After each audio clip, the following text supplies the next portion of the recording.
కేంద్ర ప్రభుత్వం తమ సమస్యలను పరిష్కరించాలని తపాలా శాఖలో పనిచేసే పదవీ విరమణ పొందిన గ్రామీణ డాక్ సేవలకు కోరుతున్నారు. బుధవారం ఆదిలాబాద్ పట్టణంలోని ప్రెస్ క్లబ్లో వారు మీడియాతో మాట్లాడుతూ తమ సమస్యలు చెప్పుకున్నారు.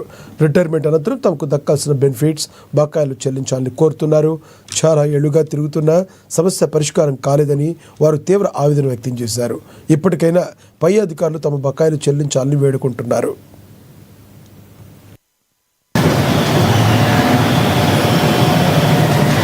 ఇక్కడ మేము సమావేశం కావడానికి ముఖ్య కారణం తపాలా శాఖలో గ్రామీణ డాక్ సేవకుగా ఉద్యోగం చేసి 65 సంవత్సరాల వయసు వచ్చిన తర్వాత రిటైర్మెంట్ అనేది జరుగుతుంది. ఆ ప్రకారము ఇక్కడ చాలా బాధితులము ముందుకు వచ్చేసి మా బాధలు మీకు విన్నవించుకోవడానికి మాత్రమే వచ్చినాము.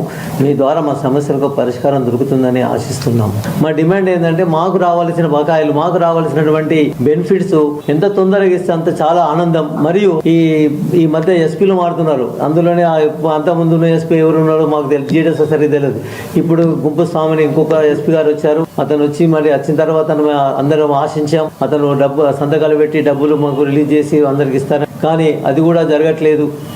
దయచేసి గుంపు స్వామి గారికి మీ మీడియా తరపున విన్నవించుకునేది ఏంటంటే, మీరు ఎంత తొందరగా వీలైతే అంత తొందరగా మా యొక్క బాధను అర్థం చేసుకొని మాకు రావాల్సినటువంటి లాభాలను మాకు అందిస్తారని ఆశిస్తున్నాం. మరియు ఇలా మీ గుంపు స్వామిగా మిమ్మల్ని గుర్తుంచుండే విధంగా మాకు ఇస్తే మంచిగా ఉండే. మా యూనియన్ల ద్వారా